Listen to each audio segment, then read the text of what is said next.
Hello everyone, welcome to Chess Ka Gyan.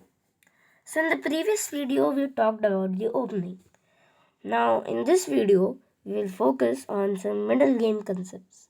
Now, this is the point where most chess players fail to make improvement, and I did too. But I used some concepts in the middle game that I'm going to share with you. Okay, so let's begin.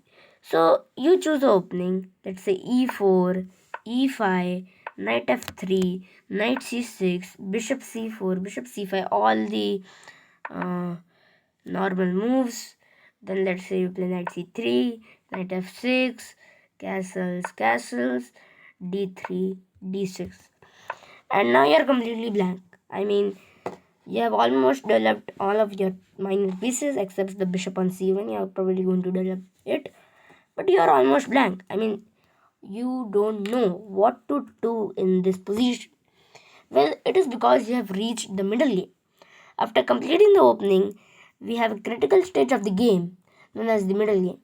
It is very critical because most of the results of the game take place here. So it is very important to know the basics of the middle game. So, keeping in mind, our objective is to either checkmate the opponent's king or to maybe win more material. For that, you need to create plans. And for creating plans, you need to have some middle game concepts in your mind. So, I am going to tell you 3 middle game concepts that you can keep in your mind to create different plans. So the first middle game concept is, after developing all of your pieces, connect your rooks. Let's say black plays something like okay, it's our move. So let us play like bishop e3. Maybe he trades. Okay, and now he plays like bishop d7 maybe. Now he play queen to d2. The advantage of connecting your rooks is that your queen gets off from its starting square. Okay, now it's the middle game, so you can bring out the queen. And your rooks see each other, which is very important because the rooks can coordinate with each other. So that is the first concept, that you have to connect your rooks while developing your queen. The next principle to keep in mind is to favor good trades over bad trades. For example, let us go back here. Okay, let's say in this position, black plays bishop to e6. Now here, you need to identify that is it a good trade or a bad trade. Now I'm going to give you a bonus concept here. In this type of positions, it is usually better to retreat the bishop, because if they take, then after we take, we get an open file for our a1 rook, and now we can we have a very nice position. You might think that if you take, if you take, they have double pawns, but these double pawns are actually an advantage because he can push d5. Same for us, we can also push d4. So that is the reason in e4 positions this happens a lot, and if you're going to play basic openings, this is going to happen in every single game of yours, maybe leaving one or two.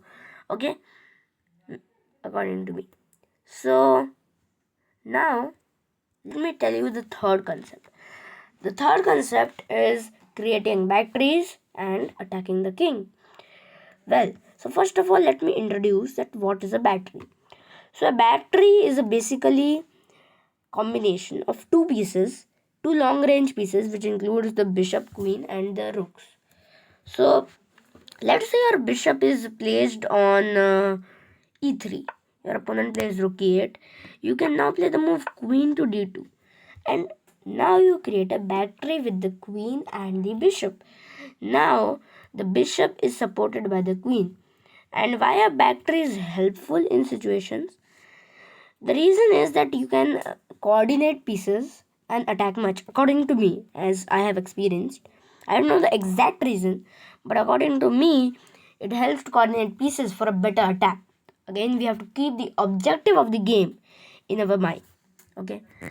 And you can also make it with the rooks. For example, you can play queen to e2, let's say h6, and you can play rook to e1, and now we have created a backtree with the queen and the rooks and rook. And it is usually better to create a backtree on an open file because, and on an open diagonal, because it is more active than the normal closed file or semi-open file.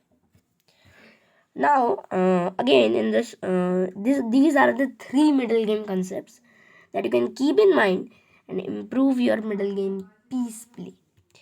So that is it for today, guys, and I hope you like this video. And okay, we will learn about the any game in the next video. Thank you, friends.